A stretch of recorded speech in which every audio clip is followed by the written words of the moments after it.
The Princess and the Goblin by George MacDonald. Chapter 5. The Princess Lets Well Alone. When she woke the next morning, the first thing she heard was the rain still falling.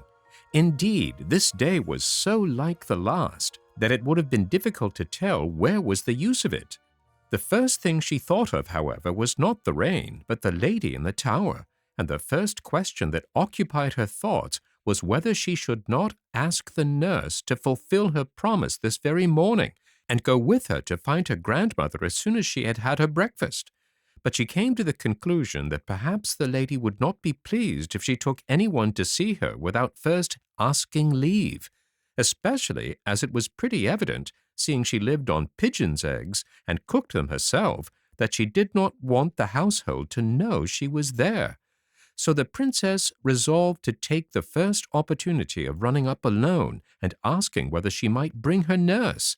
She believed the fact that she could not otherwise convince her she was telling the truth would have much weight with her grandmother. The princess and her nurse were the best of friends all dressing time, and the princess, in consequence, ate an enormous little breakfast. "I wonder, Lootie," that was her pet name for her nurse, "what pigeons' eggs taste like," she said as she was eating her egg. Not quite a common one, for they always picked out the pinky ones for her. "We'll get you a pigeon's egg, and you shall judge for yourself," said the nurse. "Oh, no, no," returned Irene, suddenly reflecting they might disturb the old lady in getting it, and that even if they did not, she would have one less in consequence. "What a strange creature you are," said the nurse. "First to want a thing, and then to refuse it." But she did not say it crossly, and the princess never minded any remarks that were not unfriendly. "Well, you see, Lootie, there are reasons," she returned, and said no more, for she did not want to bring up the subject of their former strife, lest her nurse should offer to go before she had had her grandmother's permission to bring her. Of course, she could refuse to take her, but then she would believe her less than ever. Now the nurse, as she said herself afterwards, could not be every moment in the room, and as never before yesterday had the princess had given her the smallest reason for anxiety, it had not yet come into her head to watch her more closely. So she soon gave her a chance, and the very first that offered, Irene was off and up the stairs again. This day's adventure, however, did not turn out like yesterday's, although it began like it. And indeed, today is very seldom like yesterday, if people would note the differences, even when it rains.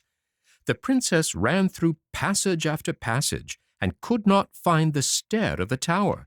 My own suspicion is that she had not gone up high enough and was searching on the second instead of the third floor. When she turned to go back, she failed equally in her search after the stair. She was lost once more. Something made it even worse to bear this time, and it was no wonder that she cried again. Suddenly, it occurred to her that it was after having cried before that she had found her grandmother's stair. She got up at once, wiped her eyes, and started upon a fresh quest.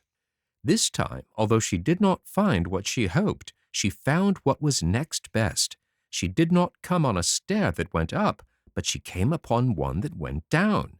It was evidently not the stair she had come up, yet it was a good deal better than none. So down she went, and was singing merrily before she reached the bottom. There, to her surprise, she found herself in the kitchen. Although she was not allowed to go there alone, her nurse had often taken her, and she was a great favorite with the servants. So there was a general rush at the moment she appeared, for everyone wanted to have her, and the report of where she was soon reached the nurse's ears. She came at once to fetch her, but she never suspected how she had got there, and the princess kept her own counsel. Her failure to find the old lady not only disappointed her, but made her very thoughtful.